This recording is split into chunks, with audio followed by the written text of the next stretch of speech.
Imagine being moments away from boarding a flight that you planned weeks in advance, your bag packed just right. Your itinerary memorized, your mind already shifting into travel mode. The bustle of Hartsfield-Jackson Atlanta International Airport surrounds you, a symphony of rolling suitcases, blaring announcements and last-minute goodbyes. Yet amidst that orchestrated chaos, something happens that slices through the normal rhythm like a sharp knife through silk. "Ma'am, step aside. Now." The voice was firm, official, too loud to be casual, too sharp to ignore. It froze not just Meredith Cole, the woman it targeted, but a growing circle of nearby travelers whose heads turned at the unexpected confrontation. She stood at gate B23, ticket in hand, boarding pass clearly showing her seat assignment on Skyway Connect flight 3045 to Chicago O'Hare. She was dressed simply: black slacks, a pale blouse, a lightweight jacket, neat, understated, forgettable to most. But not to him. Not to Officer Donovan Myers. He was tall, broad-shouldered, and wore his uniform like armor. His posture screamed authority. His narrowed eyes locked onto her like a hawk spotting a rabbit. "Your boarding pass, please," he said again, holding out his hand with an air that dared her to object. Meredith blinked, not in confusion, but in a controlled breath of disbelief. "Is there an issue, officer?" she asked, her tone calm, but not meek. Her voice had the poise of someone used to being heard, but who knew the cost of pushing too hard, too fast when the wrong person was watching. Donovan didn't answer right away. He glanced around as if looking for backup that wasn't needed. Then, with a voice thick with suspicion, he said, "We're conducting a security recheck. I need to verify your documents." A ripple of unease passed through the terminal. Meredith knew the airport's security protocols. She had cleared TSA. She had scanned her pass at the gate. There was no alarm, no issue. Just this man, this badge, this power, and that hollow phrase, security recheck. She handed over her boarding pass and ID without protest. Her fingers were steady, her breath practiced. He examined both documents far longer than necessary, his eyes flicking between the printed names, the laminated card, and her face. Then, with a slight frown, he returned them. "Wait here," he said. People nearby whispered now, trying not to be obvious, but failing. A young couple pulled their toddler closer. A businessman lowered his phone to observe. Someone else quietly began filming. Meredith didn't flinch. She had dealt with this before, maybe not this exact scenario, but versions of it: disbelief in her legitimacy, suspicion without merit, condescension cloaked in procedure. Donovan returned, scanning her from head to toe. "Do you have any checked baggage?" he asked abruptly. "No. Just my carry-on," she replied, gesturing to a small, clean roller bag next to her. "I'll need to take a quick look inside." She arched an eyebrow but gave a small nod. Without hesitation, she unzipped the bag and stepped aside. He rummaged through it, flipping through clothes, a toiletry pouch, a tablet, a folder of printed schedules and timetables with no visible corporate insignia. Nothing remotely suspicious. Still, he hovered. By now, the gate agent, Stephanie Brooks, had noticed the disruption. She stepped over with a cautious smile. "Is everything all right here?" Donovan didn't look at her. "Just doing my job." Meredith looked straight into his eyes. "And what part of your job justifies singling me out in front of a crowd when I've already been cleared by TSA? He finally met her gaze, and for a split second, the practiced mask slipped. Something flickered: defensiveness, arrogance, embarrassment, then it was gone. "I'm just being thorough," he said. Stephanie glanced between them. Her credentials scanned fine. "She's on the manifest." Donovan's jaw twitched. "Make a note," he said too loudly. "Passenger flagged for unusual behavior at gate." Stephanie hesitated, then scribbled something on a clipboard with a shaking hand. Meredith collected her belongings. "Am I cleared to board?" Donovan didn't respond, but Stephanie gave a slight nod and waved her toward the jet bridge. Meredith walked slowly, head high, never breaking her posture. Around her, people watched, some with curiosity, some with discomfort, a few with quiet admiration. But no one said a word. As she stepped onto the aircraft, Meredith knew this wasn't over. That stare in Donovan's eyes hadn't gone away. Something told her she'd see him again, and next time the stakes would be even higher. But for now, she had a job to do. As the door to the aircraft closed behind her, a sense of temporary reprieve settled over Meredith. The cabin's dimmed lighting and the muted rustle of passengers taking their seats offered a contrast to the tension that had just unfolded at the gate. Yet beneath her composed exterior, Meredith Cole's thoughts churned. She found her seat 3A business class window and placed her carry-on in the overhead compartment with practiced ease. Sliding into the seat, she took a deep breath and exhaled slowly. Her eyes scanned the cabin, noting the layout, the seat spacing, and the attentiveness of the flight attendants.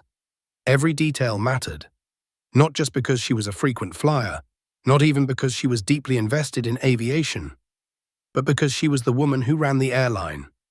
Meredith Cole, though traveling under an alias, was the chief executive officer of Skyway Connect, one of the nation's leading regional carriers operating thousands of flights in partnership with larger airlines.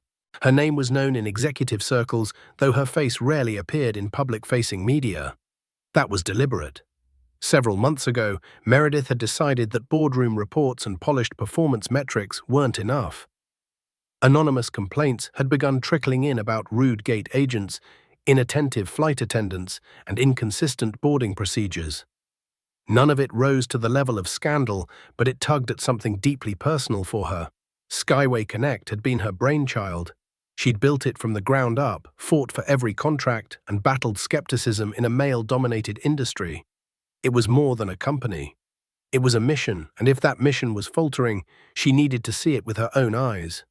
So she had created a protocol of undercover inspections, traveling on her own flights under a different name, wearing clothes that blended into the crowd.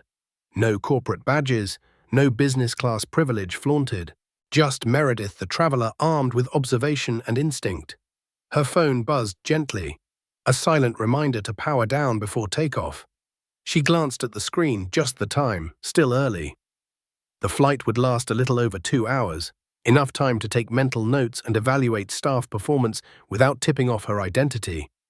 She reached into her bag and pulled out a small leather-bound notebook.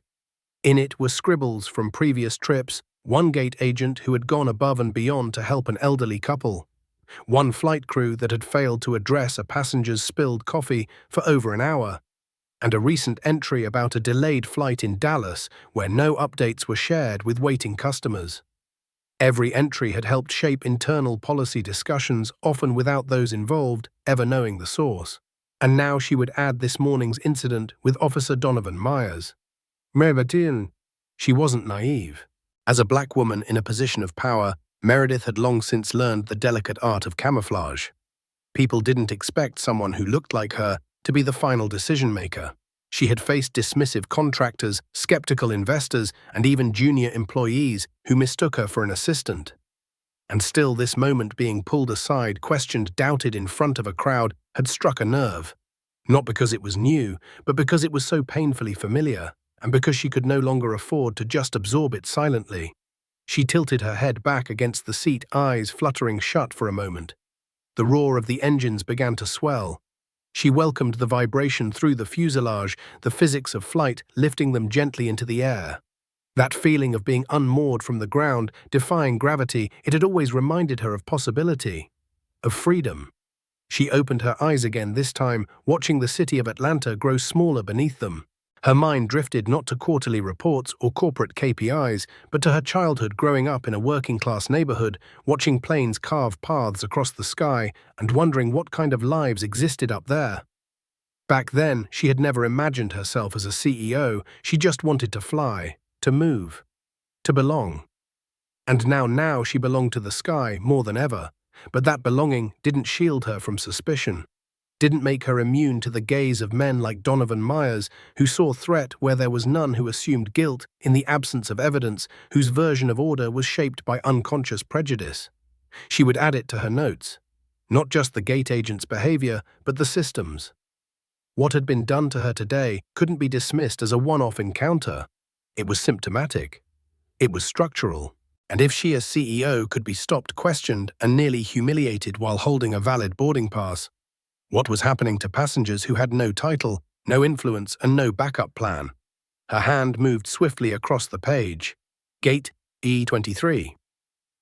Officer Myers flagged me with no cause. Behavior mirrored bias more than protocol. Stephanie Brooks, gate agent, acted courteous, but lacked conviction to push back.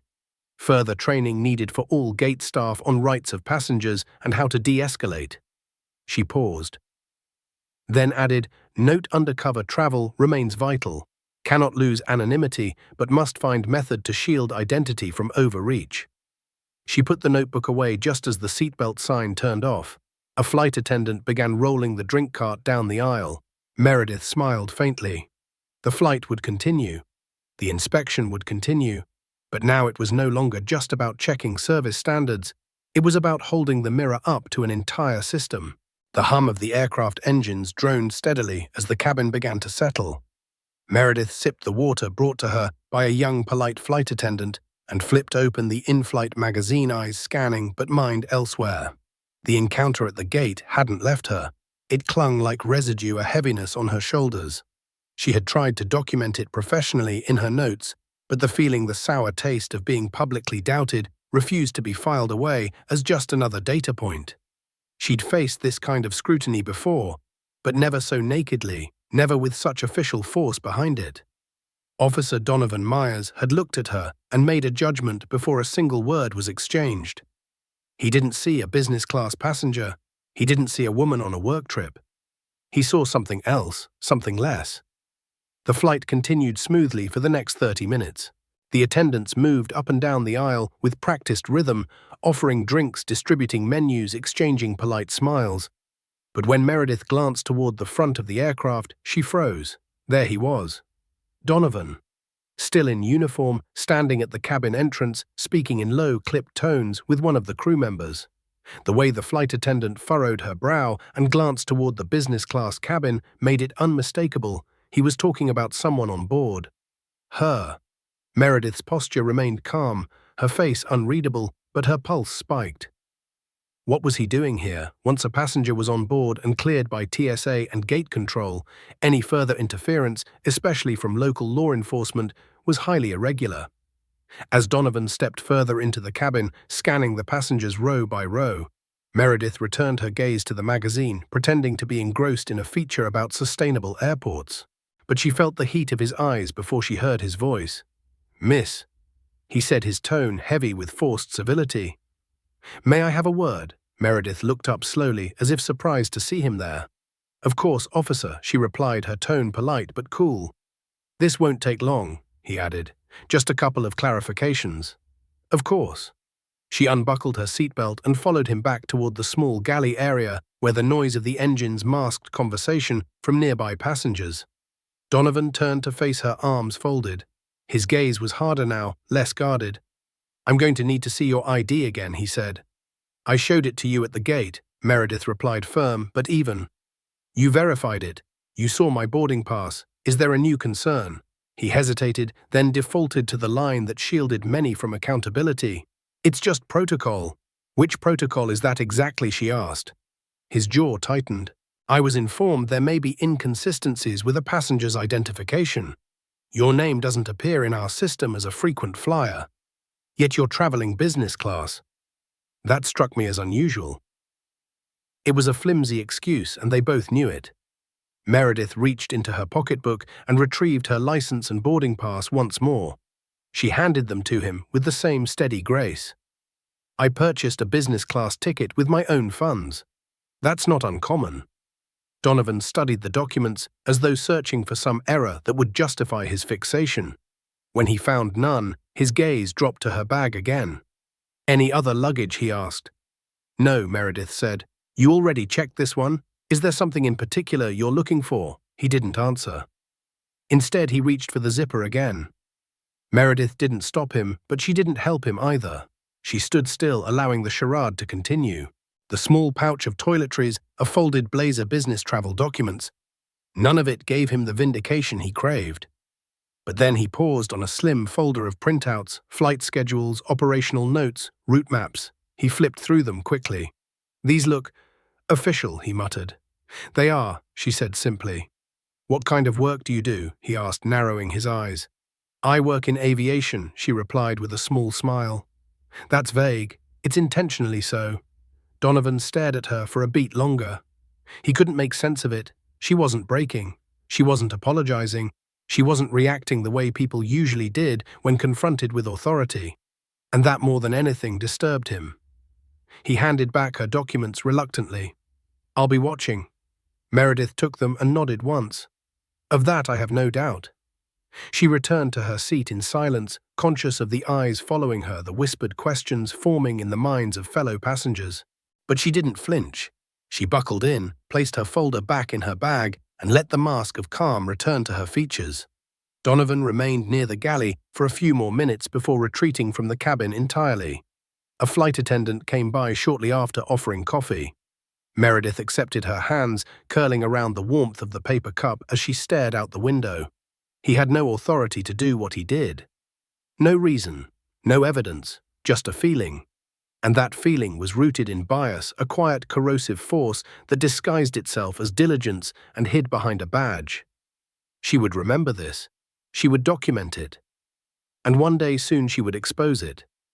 As the plane cruised above the cloud line, the sun began to pour through the windows in soft amber beams. It would have been the perfect backdrop for quiet contemplation if Meredith's thoughts weren't a thunderstorm.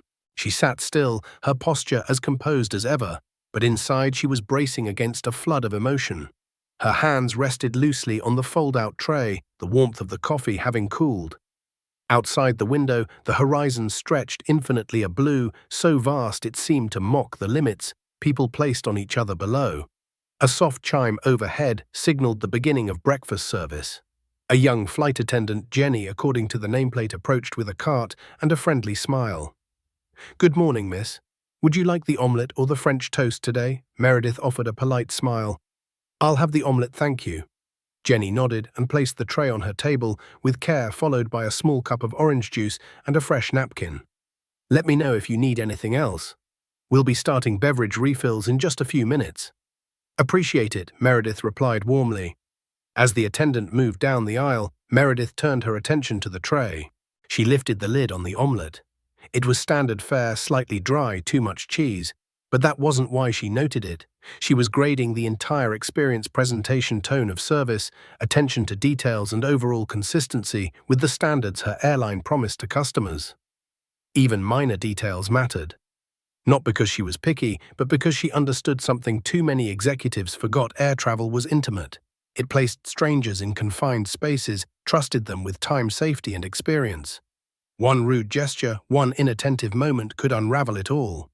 And yet, for all her mental checklisting, Meredith couldn't silence the undercurrent still buzzing beneath her skin.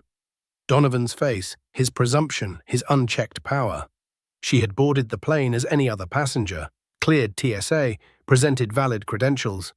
Yet somehow that hadn't been enough. Her calmness had been suspicious, her business class seat unearned, her clothing too ordinary, her skin that said more to him than any document ever could.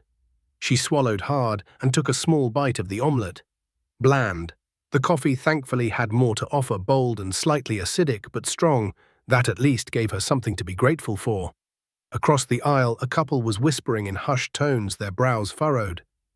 Meredith listened gently, not to pry but to understand. "I hope we don't miss our connection," the woman said. "We only have 35 minutes. "We'll be fine," her partner replied, though his voice lacked conviction. Meredith turned slightly and offered a soft, reassuring tone. "If you'd like, I can ask the crew for an update on arrival time. Sometimes they receive updates earlier than what's shown on the in-flight display." The couple looked surprised, but grateful. "Thank you," the woman said. "That would mean a lot." Jenny returned with a pot of coffee, and Meredith gently raised a hand. "Jenny, if it's not too much trouble, could you check with the cockpit about our estimated arrival time? These passengers across the aisle are concerned about their connection." "Of course," Jenny replied immediately, her expression brightening with purpose. "I'll be right back." Meredith noted that responsiveness, compassion, awareness. Jenny was doing well under pressure. It was a relief. But the relief was temporary, because even as she tried to re-immerse herself in the purpose of the flight, to assess the airline's performance, to gather insight, her thoughts kept circling back to what had happened before takeoff. This wasn't a moment she could file under random incident. It had been an encounter charged with judgment, fueled by something deeper than a mere recheck. Donovan's eyes had said what his words didn't. His presence at the cabin entrance had proven that his interest wasn't procedural, It was personal. He hadn't seen a traveler. He'd seen a challenge, a problem to control. It wasn't new.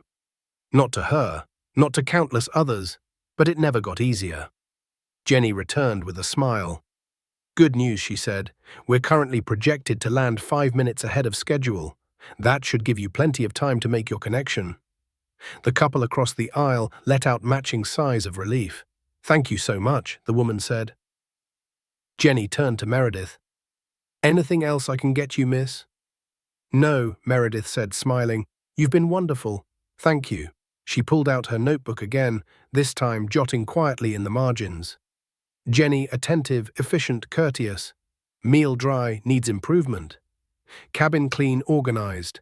Crew tone generally warm and professional, then at the bottom a single line set apart from the rest. Still shaken. Still angry, still watching, she closed the notebook. Outside the window the clouds had shifted. The sun now angled sharply against the engine, casting a golden glow across the wing. In that moment, Meredith realized that she wasn't just here to monitor policy compliance or track service flaws. She was here to witness the human moments too, both beautiful and broken. The ones that reminded her why she fought so hard to lead, and the ones that reminded her why she still had to.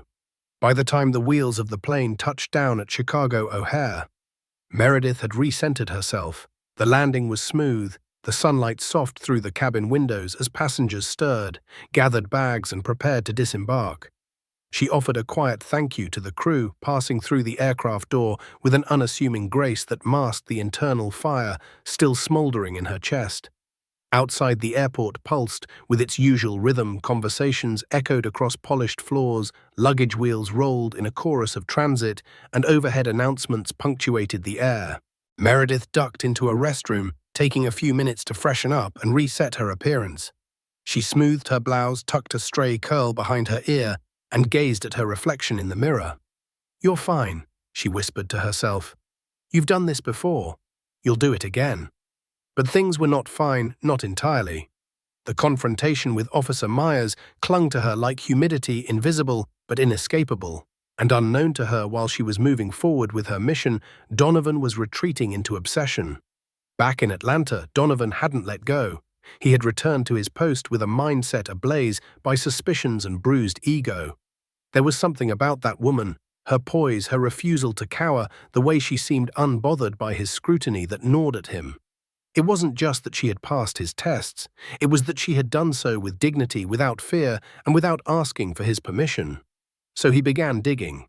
Using back channels and favors, Donovan managed to obtain a partial passenger manifest from the flight Meredith had taken. It was against protocol, but protocols had never been his strong suit. One name caught his eye, M. Cole.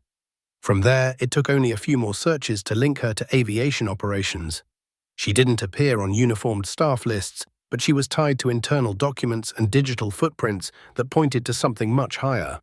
He felt the hair on his neck stand up. Could she be someone important? No. That couldn't be right. People like her, people who traveled quietly alone, dressed plainly, weren't CEOs. CEOs wore suits, moved with entourages, barked orders into Bluetooth headsets. But the more he looked, the more the puzzle pieces refused to stay scattered. By late afternoon, Donovan had grown restless. He called a friend on the administrative side of airport logistics and pretended to be following up on a security concern. "Just need to confirm when this particular traveler's return flight is scheduled," he said, voice casual but firm. It was an abuse of access. He knew it, but his hunch felt justified, even righteous. And when he discovered she was returning that evening on a different flight, but back to Atlanta nonetheless, he decided to intercept her. He didn't notify his supervisor, he didn't file a report, he simply showed up. By 10:45 p.m., Hartsfield-Jackson had quieted into its late-night rhythm. The hum of escalators was louder in the stillness, and announcements echoed longer through near-empty terminals. Donovan stood near baggage claim, arms folded, eyes fixed on the arriving passengers. He spotted her almost instantly. Meredith moved through the crowd like someone who belonged everywhere and nowhere. Her gait was steady, her face unreadable. But the moment their eyes met, she knew. He was here for her. She could have turned away, could have melted into the terminal and disappeared. But Meredith was tired physically, mentally, spiritually tired of playing it safe, so she walked directly toward him. "Officer Myers," she said, her voice calm but cool. "I hear you've been calling my office." He didn't flinch. "We need to talk," he replied. His tone clipped the implication clear. "You weren't exactly forthcoming earlier." Meredith's lips tightened. "I showed you my ID. My boarding pass. You searched my belongings. You stood in the cabin doorway like a bouncer at a nightclub. What else do you need?" Donovan took a step closer, his voice dropping. "Let's just say I have a few more questions about who you really are and what you were doing on that flight." A few nearby passengers slowed their pace, sensing tension. Meredith kept her gaze steady. "And let me guess," she said evenly, "you believe I don't look like someone who belongs in business class. Or maybe I don't look like someone who belongs in aviation at all." "I didn't say that," he growled. "You didn't have to," she replied. A silence stretched between them. Then Donovan gestured with a jerk of his head. "Why don't we step into the security office and sort this out properly?" For a moment, Meredith considered refusing, but she also knew optics.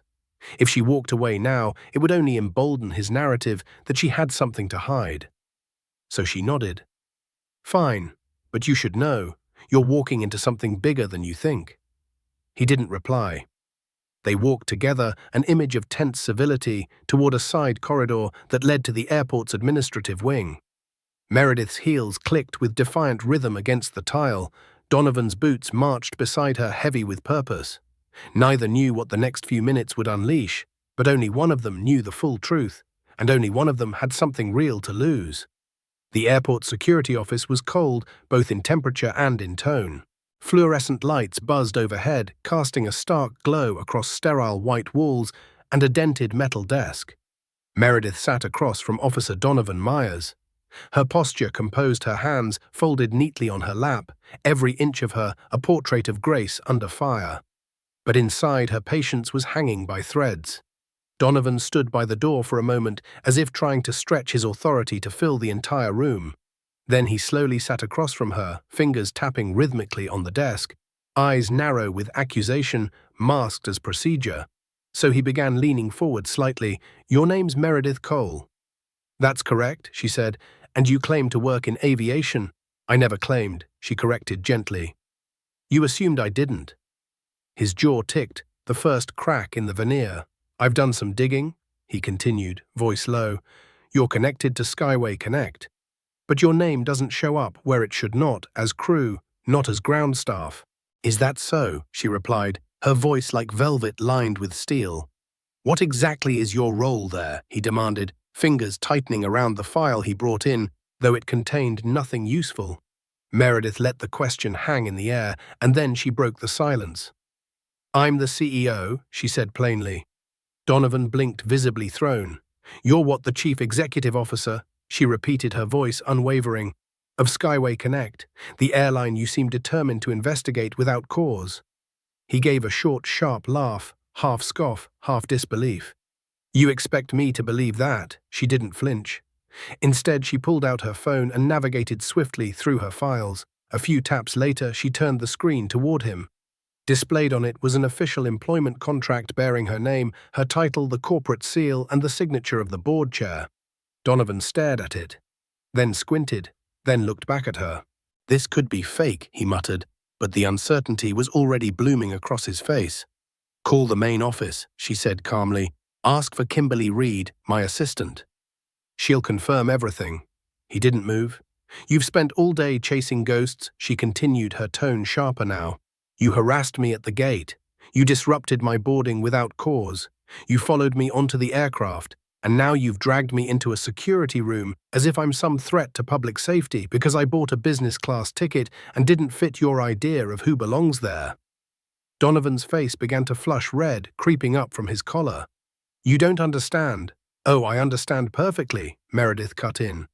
"You saw a black woman traveling alone in business class and you assumed something was wrong. You called it a hunch. I call it what it is, racial profiling." Donovan stood abruptly, his chair scraping the tile. "I was doing my job." "No, Officer," Meredith said, standing too. "Your job is to protect, not to intimidate, not to chase down passengers without probable cause." and certainly not to detain someone because you don't like how they carry themselves. At that moment, the door to the security room opened. A supervisor stepped inside, his face pale and strained. "Officer Myers," he said, holding a phone. "You better have a good explanation for this. I have Kimberly Reed on the line. She confirms this is Miss Meredith Cole, CEO of Skyway Connect." Donovan's face fell. The supervisor glanced at the phone again, then back at Meredith. "Miss Cole, I apologize. We had no idea." "I'm aware," Meredith replied, icy calm. "But that's not good enough. You don't get to treat people like this and then hide behind a badge." Donovan tried to speak, but nothing came out. His mouth opened, then closed again. "You assumed I was lying," she said, staring him down. "You assumed I was suspicious. But I wasn't the one abusing authority. You were." The room was still. "You're going to hear from my legal team," she added. "And when this story gets out, and it will, you'll have to answer not just to me, but to every passenger who's ever been treated like they didn't belong." The supervisor turned to Donovan. "Leave the room. Now." Donovan hesitated, fists clenched, but then nodded stiffly and walked out without another word. Meredith remained behind for a moment, her pulse pounding but her voice level. She turned to the supervisor. "I hope this doesn't happen to anyone else. Not under your watch." "It won't," he said quietly.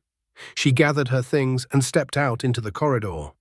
The air felt cooler now, lighter, but the fire in her chest burned brighter than ever.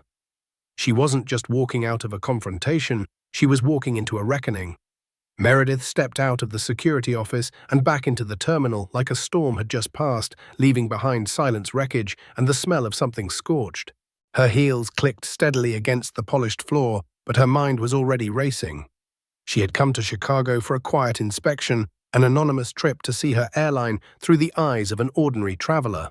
But anonymity was no longer an option, and neither was silence. That night, she sat by the window of her hotel suite, city lights flickering like distant signals across Lake Michigan. Her phone was buzzing, texts from Kimberly, a call from her head of legal, and now an email from her PR team flagged urgent. She hadn't said a word publicly, hadn't tweeted, hadn't even vented in a group chat. But someone had, maybe a gate agent, maybe a passenger, maybe an airport staffer who overheard just enough of the confrontation to realize something deeply wrong had occurred and that someone had leaked it. The first article appeared on a local blog known for covering aviation stories. The headline was sharp: "Officer harasses black passenger, finds out she's the CEO of the airline." Within hours, it was everywhere. By morning, Meredith woke to dozens of notifications. National news sites had picked up the story. Some journalists were already calling her office, requesting comments or interviews. The article didn't name Donovan specifically yet, but referred to an airport officer with a history of biased behavior. She stared at her screen for a long moment before opening a group message to her executive team. "Let's schedule a full legal and PR briefing. This is about more than me." Meanwhile, in Atlanta, Officer Donovan Myers was waking up to a very different morning. When he entered the precinct, the change in atmosphere was immediate. Conversations stopped, heads turned. A few colleagues nodded tersely, others avoided his eyes entirely. On his desk sat a printed copy of the article. Someone had circled it in red pen and underlined the phrase "officer with a history." He didn't need to guess. Captain Roland Reyes summoned him within minutes. The commanding officer didn't bother with small talk. His jaw was tight, his expression unreadable. "Sit down," he said. Donovan did. "This article, this situation, you've made us a headline for all the wrong reasons," Reyes began. "And the woman you detained. She's not just any passenger, she's the CEO of a major airline, a partner airline. You didn't just overstep, Donovan, you jeopardized one of our core relationships." Donovan tried to defend himself. "I had a tip. A gut feeling." She didn't act like Reyes raised a hand. "Stop." Donovan swallowed hard. "We've had complaints before about your conduct. Nothing we could pin down, nothing formal. But now there's video, witnesses, a paper trail, and a PR nightmare growing by the hour." Donovan leaned forward, desperation creeping into his voice. "You think I did something wrong by asking questions, by following up?" Reyes stared at him. "I think you let your bias do the talking, and now you've dragged this department into the fire with you." He slid a paper across the desk. It was a formal notice. You're being placed on administrative leave, effective immediately. Internal Affairs will launch a full investigation into your conduct. Turn in your badge and weapon. Donovan stared at the paper like it had physically struck him. You're suspending me, No, Reyes said flatly. I'm protecting this department from further embarrassment while we figure out how deep this goes. Donovan stood slowly, his pride warring with disbelief. She tricked everyone, he muttered. She played the system. Reyes didn't blink. She followed the rules. You didn't. By the time Donovan exited the office, word had spread. A few officers watched him drop his badge onto the duty desk. Another stood with arms crossed, shaking his head. The weight of consequence was beginning to settle, and for the first time in his career, Donovan Myers understood what it felt like to be on the wrong side of power. Back in Chicago, Meredith sat quietly in a private conference room her staff had reserved. The blinds were closed. Her laptop glowed in front of her. She didn't need to look at the news to know what was happening. She could feel it rising like a tide. Her head of PR. Darius appeared on screen via video call. It's spreading fast, he said. Every outlet's picked it up. People are demanding a response, a press conference, something. I'll speak, she said. But not just about what happened to me. I want to talk about what this means for everyone who gets profiled, ignored, doubted, just for existing in the wrong skin in the wrong seat. Darius nodded. They're already calling it the Meredith Cole moment. She smiled wryly. Let's make sure it becomes more than a moment. Because Meredith knew something now that the world was watching, and maybe, just maybe, it was finally ready to listen. The press conference was scheduled for 2:00 p.m., but the room began to fill well before then. Cameras were already set up in tight formation, their tripods like watchful legs of mechanical sentinels. Reporters fidgeted in their chairs, flipping notepads, prepping microphones, exchanging hushed speculation. The backdrop was simple but symbolic, a clear view of the Atlanta skyline through massive windows, and beside the podium a small banner bearing the Skyway Connect logo in muted blue and white. It wasn't about branding today. It was about truth. At exactly 2:00, the door opened. Meredith Cole stepped into the room, dressed in a tailored navy blazer, her natural curls soft but intentional. She looked every bit the executive she was. But more than that, she looked like someone who had something to say and refused to let it go unsaid. The murmuring ceased. She walked with calm confidence to the podium, adjusted the microphone, and took a steadying breath. No note cards, no teleprompters, just her voice and the weight of everything behind it. Good afternoon, she began. My name is Meredith Cole, and I am the Chief Executive Officer of Skyway Connect. A few flashes went off from camera bulbs. The room held its breath. I stand before you today not simply as an executive or even as a passenger, but as a human being who was subjected to racial profiling at the very airport where our airline operates daily. She paused, letting her words settle. 2 nights ago, while traveling undercover as part of my ongoing initiative to evaluate passenger experiences firsthand, I was pulled from a boarding line. Despite having valid credentials, I was questioned, my belongings searched, and my presence challenged by a law enforcement officer whose assumptions had nothing to do with security and everything to do with who I am. Her voice never wavered, but the emotion in it was unmistakable. I was treated as a threat because of the color of my skin, because I was alone, because I didn't look like I belonged in business class. And though I had the resources and the platform to defend myself, I know that many others do not. She let that sentence hang like a verdict, not a plea. A few reporters lowered their pens and simply listened. This is not just about one officer, she continued. It's about a pattern, a system, a lens through which authority too often sees difference as danger. And it happens to black and brown travelers every single day. Silently, routinely, brutally. Her eyes scanned the room. Let me be clear, I respect law enforcement. I work with them. I believe in safety and order, but respect is not submission, and accountability is not hostility. It's justice. She gripped the sides of the podium. Skyway Connect will be conducting a full internal review of all law enforcement interactions within our terminals. We are also expanding our investment in anti-bias training, not just for our staff, but in partnership with airport security teams nationwide. Murmurs of approval rippled through the room. And personally, she added, I am exploring legal avenues not for vengeance but for change. I will not allow what happened to me to become another passing story in the news cycle. If we want safer skies, we must demand fairer ground. A reporter stood.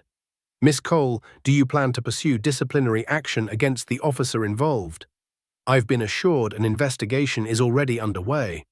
I trust the process will follow through. But regardless of the outcome, I will continue using my voice to push for systemic reform. Another reporter raised a hand. How do you respond to critics who claim this was an overreaction, that the officer was simply doing his job? Meredith tilted her head slightly. If following a black woman through a terminal, rechecking her ID after it's been verified, rummaging through her belongings without cause, and questioning her right to fly in a seat she paid for is considered doing a job, then the job description needs rewriting. A few gasps, then silence, then a sudden smattering of applause from the back of the room. She closed her speech with measured conviction. My hope is not just to walk through this moment, but to use it as a door, one that opens toward justice, dignity, and equity for every passenger who steps into an airport unsure of how they'll be treated. Let this not be just my story, but our shared beginning. Then she stepped back from the podium. No flourish needed. The room erupted, not just with questions, but with energy. Reporters rushed forward. Activists watching from live streams began trending hashtags. Civil rights leaders posted messages of solidarity. Airline passengers shared their own stories online. And across the city, across the country, people began talking, not just about Meredith Cole, but about the truth she had pulled out from the shadows. And the truth, once exposed, had a power all its own. The disciplinary hearing was held in a somber, windowless room inside the Atlanta Police Department's downtown headquarters. The walls were bare, save for a framed code of conduct and an American flag that hung limp in the recycled air. Officer Donovan Myers sat at one end of the long mahogany table, a man who once walked with the certainty of a badge, but now sat with the weight of exposure on his shoulders. Across from him sat a panel of three: Captain Roland Reyes, an internal affairs officer, and a city-appointed attorney. A screen was set up behind them, where a live video feed displayed Meredith Cole, poised and composed, joining remotely from a Skyway Connect conference room. There were no introductions, no pleasantries. The hearing began with the facts. The attorney read aloud from a printed timeline the incident at Gate B23, the unwarranted rechecking of identification, the baggage search without cause, the confrontation upon return to Atlanta, and finally his detainment of Meredith Cole in a secure room, all without filing a formal report or presenting any actionable evidence. They outlined his failure to follow protocol, his decision to pursue a passenger without documentation or a valid tip, his pattern of previous complaints unsubstantiated until now. Donovan shifted in his seat. I was acting on instinct, he muttered. I had reason to believe she was what the city attorney interrupted. Too calm, too confident, traveling in business class while black. The room held its breath. Donovan looked down at his hands. Captain Reyes spoke next. Officer Myers, in your own words, explain why after 2 prior clearances, you still pursued Miss Cole. Donovan hesitated. She didn't fit the profile. A pause. What profile is that? The internal affairs officer asked. Donovan faltered. She was composed, detached. Something felt off. Meredith's voice rang clear through the speaker, calm and devastating. You mean I wasn't afraid of you? That I didn't shrink under your gaze? That I didn't try to explain myself in the way you expected? Donovan didn't respond. Meredith continued, I've lived my whole life navigating rooms where I was expected to prove I belonged. You're not the first to look at me and assume I was lying, but you might be the first to face consequences for it. The attorney nodded to the panel. Unless Officer Myers has more to add, the facts stand. Donovan didn't speak again. The panel took less than 20 minutes to deliberate. When they returned, Captain Reyes read the conclusion. Officer Donovan Myers, the panel finds that your actions were not only in violation of departmental procedure, but a clear abuse of authority rooted in bias. Effective immediately, you are terminated from the Atlanta Police Department. Furthermore, this panel recommends that you be barred from any further employment in law enforcement within city jurisdiction. Donovan closed his eyes. For a moment he said nothing. Then he stood stiffly robotically and walked out without looking back. He passed two uniformed officers in the hallway who didn't greet him. His phone buzzed in his pocket, probably more reporters. He silenced it. Outside, the world continued as if nothing had happened, but for him it had all collapsed. That night, news broke across every major outlet: officer terminated after detaining airline CEO without cause. The comment sections were a battleground, some filled with praise for accountability, others clinging to denial. But the tide had turned. Public opinion had spoken. His department had spoken. Even the union, often quick to defend, had gone silent.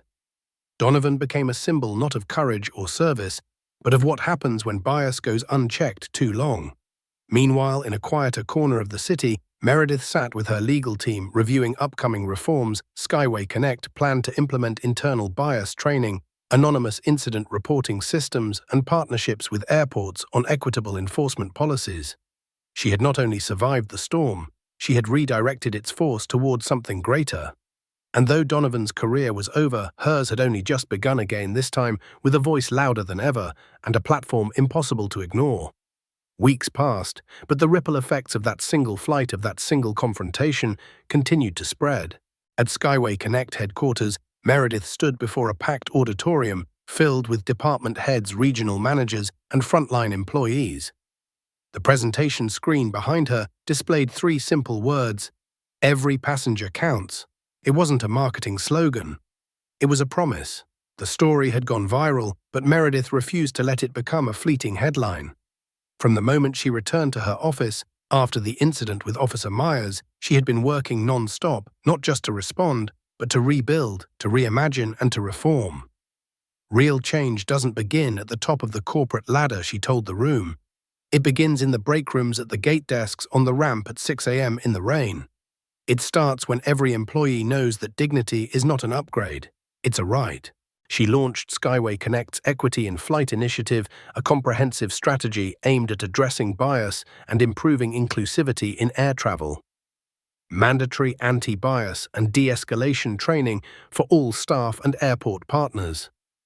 A third-party ombudsman program to investigate complaints from passengers and employees. Scholarship and mentorship programs for underrepresented groups in aviation. Monthly anonymous surveys to assess employee culture and passenger experience. A standing advisory board made up of civil rights leaders and community voices. But that was just inside the company. Outside, Meredith became a symbol of something deeper. She was invited to speak at universities, interviewed by national networks, and featured on panels discussing race, power, and equity in public spaces. Every time she brought it back to one core idea: visibility without accountability is theater. Real power is quiet, steady, and unrelenting. People began reaching out: other executives, flight attendants, passengers who'd experienced their own silent humiliations in TSA lines or gate queues. They saw in Meredith not just a CEO, but someone who had walked through fire and returned with purpose instead of vengeance. Her story sparked changes beyond Skyway Connect. Several airports across the country implemented stricter policies regarding officer conduct with travelers. Federal transportation committees opened dialogues on racial profiling in domestic terminals. A Senate hearing used her testimony as a cornerstone for proposed reforms in transportation oversight. But Meredith never lost sight of what mattered most: the passengers who wouldn't make headlines. The young black woman getting on a plane for her first job interview. The Muslim father quietly navigating stairs. The trans traveler wondering if today's flight would include safety or shame. And she kept flying. Not always incognito. Now her face was too well known, but still quietly, still observing. Sometimes she booked economy. Sometimes she asked no questions and just listened. On one such flight, she noticed a young woman hesitating at the gate, her boarding pass in hand, brows furrowed. Meredith approached her gently. "Everything all right?" The young woman glanced up, recognition sparking across her face. You're Meredith Cole." Meredith smiled. "I am. I saw your press conference," the girl said, exhaling as if some tension had just released. It meant a lot. People like me, like us, we don't always feel welcome. Well, Meredith replied softly, let's make sure that changes. She walked the woman to the gate agent herself, helped resolve a minor booking error, and saw her off onto the plane. As the jetway door closed, Meredith stood still for a moment, hands folded, heart full. This was the legacy she wanted, not applause, not prestige, but progress. Later that evening, back at her home office, she received a message from her assistant. You're trending again. Public response is overwhelmingly positive. People are calling you the conscience of the skies. She chuckled softly, closed her laptop and looked out the window at the night sky stars faint against the haze of city lights, but still shining.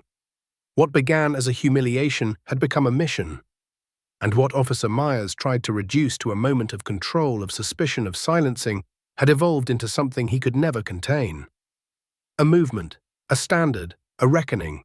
And Meredith Cole, once denied entry at a gate, had opened another far bigger, far louder for the world to walk through. If you've made it this far, you already know this story wasn't just about one gate, one officer, one CEO. It was about the thousands of silent incidents that go unreported, the glances that linger too long, the assumptions that weigh too heavily, the quiet choices made every day by people in power, choices that say without saying, you don't belong here. Meredith Cole refused to let that message stand. She didn't raise her voice to get even. She raised it so others wouldn't have to stand alone. Her courage wasn't just in revealing who she was, but in insisting that who she was should have never mattered to begin with. Not for security, not for dignity, not for access. Her story is a reminder power isn't always visible, and neither is bias, but both shape lives and both can be confronted. So the next time you see someone being treated unfairly, don't look away. Ask questions, speak up. And if you've ever felt like you didn't belong in a place you earned your way into, whether it's a boardroom, a boarding gate, or a seat at the table, remember this, you do, and no one gets to decide your worth but you. If this story moved you, if it made you pause or look inward, don't let it stop here. Like, share, and subscribe for more stories that lift truth above fear and dignity above doubt. Let's build a world where respect isn't a luxury, it's the baseline. One voice, one story, one shift at a time.